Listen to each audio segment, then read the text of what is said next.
So what I want to do now is to move on to the fourth and final of our topics for today. And these are other things that might be in your internet marketing toolbox.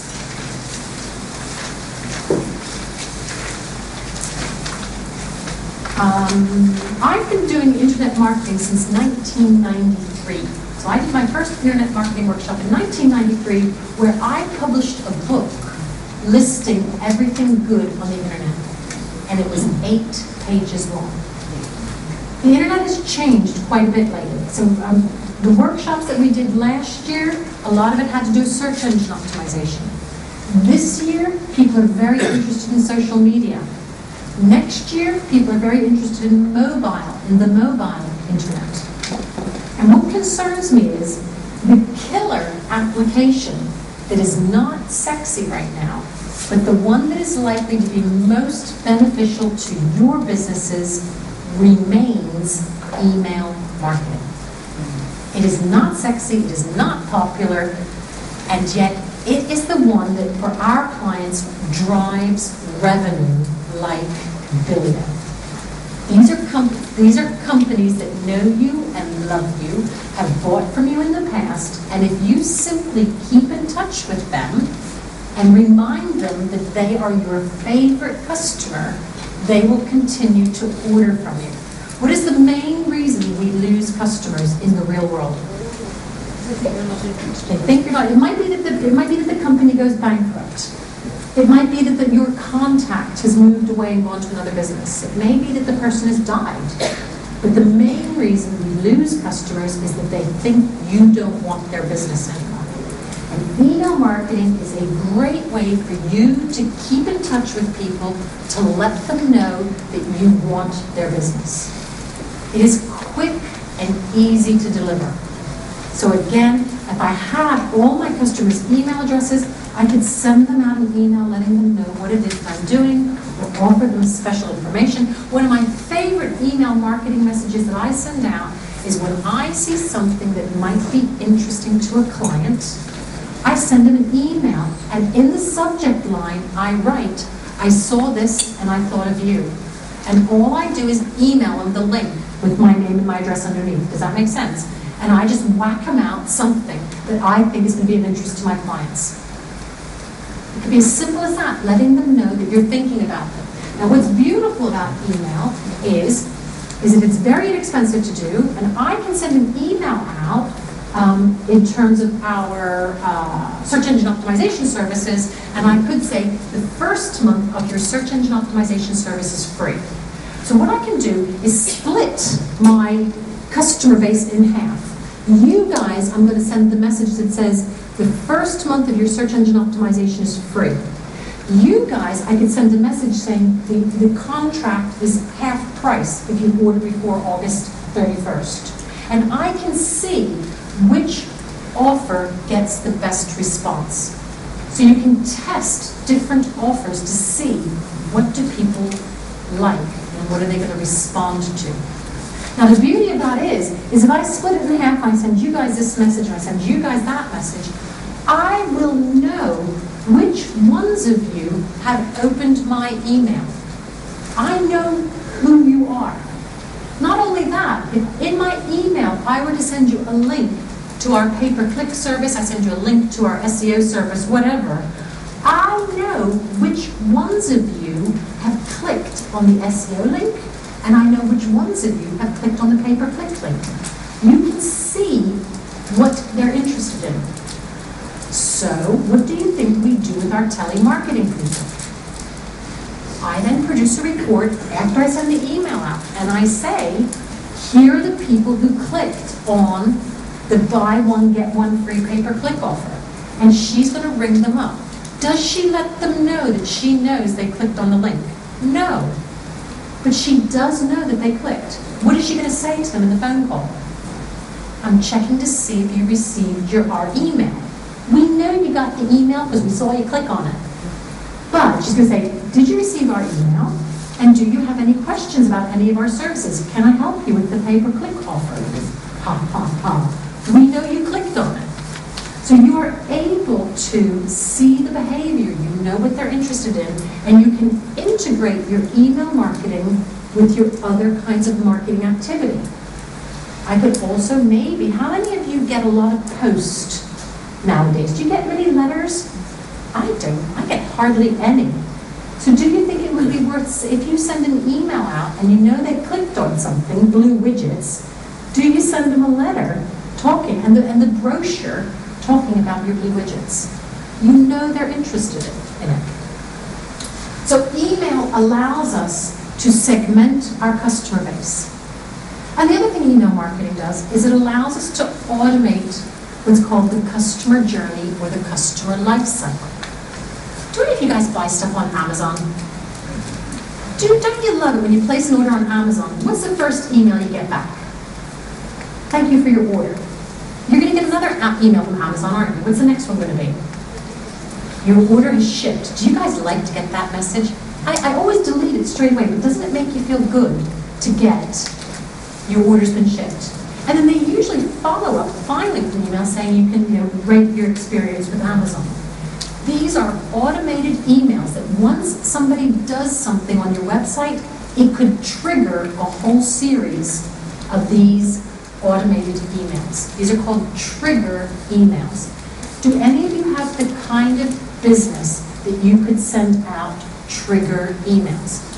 Our triggers. If you were to become our customer, the first trigger is to send an email saying, by the way, we'll be in touch with you shortly regarding the contract. We'll then, about 3 months later, send you an email to say, we're working on your project. Are you happy with the service? Would you let us know how it's going? We then have a trigger email that is your email Christmas card. And that way you get a Christmas card. Does this make sense? You guys can map out the emails that you want to send to somebody. And it will take care of this process for you. And finally, we can use email to measure and track all of these results, provided you're using an email marketing piece of software. Do any of you send bulk emails out at the moment using Outlook, using your desktop? Very dangerous practice, very likely you're going to be blacklisted as a spamming organization, and I would advise you against doing that. We can talk about it. We can do another email marketing on another day. So you want to think about what your emails are. But what I really wanted to do is to talk to you about some types of emails that you might want to send. Would any of you be able to send an email that's a special offer to people? Can you see that this email has one message? 48-hour restaurant sale. That's it. Most small businesses I work with like to send out an email that's actually got 16 or 18 or 20 different messages in it. You're sending out a newsletter with so much stuff in it that I don't even know where to begin to read it. Do you guys do that? You do it, tell the truth. What you need to do is to send out one email with one message. Can you see this is a highly branded message? Do you guys know lastminute.com? This is very recognizably, colors, message, perfect. And finally, I think some of you do use Outlook, don't you? Do any of you have that little preview pane where you can see messages before you open them? Can you see that this has been designed in such a way that the offer appears completely in the preview pane? So if somebody previews this message and only sees the tippy top, they are going to see the 2 courses for $14.99. So this has actually been designed for email marketing in such a way that when somebody uses the preview pane, they're going to see the offer. One message, highly branded, very clearly designed for email. Something that some of you might want to try. But another one that you might want to try, and this is my personal favorite, do any of you have customers who haven't been in touch for a while? I do. What we should do is pick up the phone and ring them, shouldn't we? Technically, that's called a bucket of spit job. I don't want to do that. So what you could do instead is send what's called a win-back email. This is John Lewis. Is John Lewis a trusted brand? They're sending a message saying, I'm still missing you. I've not ordered anything from John Lewis in a while. And they're saying, do come and pay us a visit, and if you place an order by the 11th of June, we will automatically enter you into a prize draw for £300 worth of vouchers. This is the kind of email that you could send to your customers to say, I miss you, where have you been, what can I do to win you back? Very simple message. Can we see as well for this one that this has been highly branded as John Lewis? And I don't know if any of you have seen the John Lewis website. This looks very much like the John Lewis website navigation. So when somebody gets this email, they're going to recognize the brand, logo is in the top left, colors look like John Lewis, here's my special offer, I'm still missing you, and they're offering me the chance to win. The chance to win stuff is your best email marketing strategy. People love the chance to win something, particularly if it's alcohol. But you do want to think a little bit about what might you be able to do. Could any of you use a win-back strategy? How many customers would you need to win back to make it worthwhile? I think for a lot of us, winning one customer back would probably make you guys happy. Does that make sense? We don't need to win back 100. For a lot of us, just getting one of them back on is going to be worthwhile. Win-back strategy. If you're going to use email marketing, another option that I'd like you to consider are customer satisfaction surveys. Getting feedback from your customers. What did you think of our experience, the service we provided? Here we are back now at lastminute.com again.